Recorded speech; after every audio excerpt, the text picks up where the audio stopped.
Hey guys, this is suitedeule for pokerstrategy.com with my second part of my moving up in PLO series.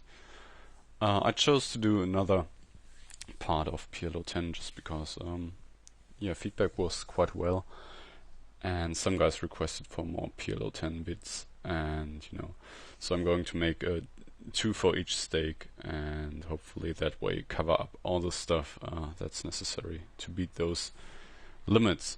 Well, I just paused the video where I left off.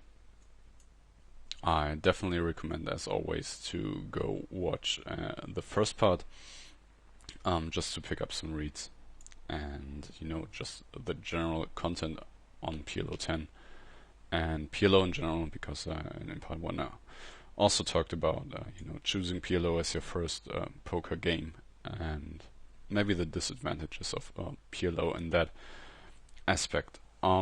Table 1 I chose to just give up against 3 opponents, and that's essentially what's the common theme at PLO 10, getting involved with strong hands like the one in top left with lots of nut potential, like some medium to high cards, high flush draws, and then just be prepared to play multi-way pots. And here we have flop nothing at all. In video 1 I already talked about that this board would be a decent board to c-bet against like a single opponent or maybe even 2 opponents, because so many turn cards enable us to barrel the turn with equity.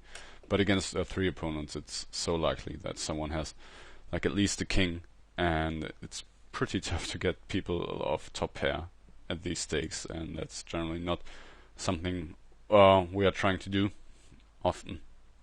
I think you have to invest quite some portion of your stack and fire at least 2 barrels. I mean, this 6 turn would have, given us a rep, which now is tainted because of the flush draw. And if we were 3-way on the turn, my outs have to be discounted quite a bit. But heads up, I would definitely bet this turn. I think 3-way also, just bet fold the turn. If we get raise, it's most likely a mate hand, or some combination of flush draw plus mate hand. And every time our opponent has flush draw, our equity just is much worse, and we definitely want to avoid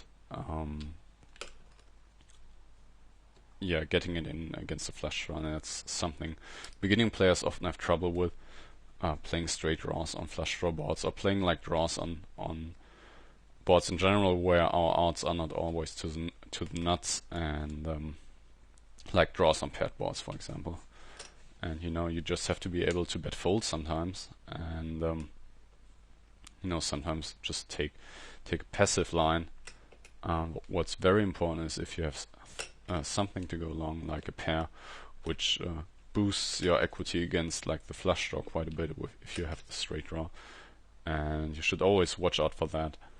And getting it in with a bare straight draw on a flush draw board is almost always bad, unless the stack to pot ratio is really low and our opponent gets it in really light. Again, table 1, pocket kings.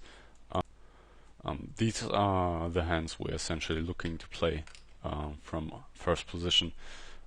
We have some connectivity, our sets will be high, and we have a king-eye flush draw. And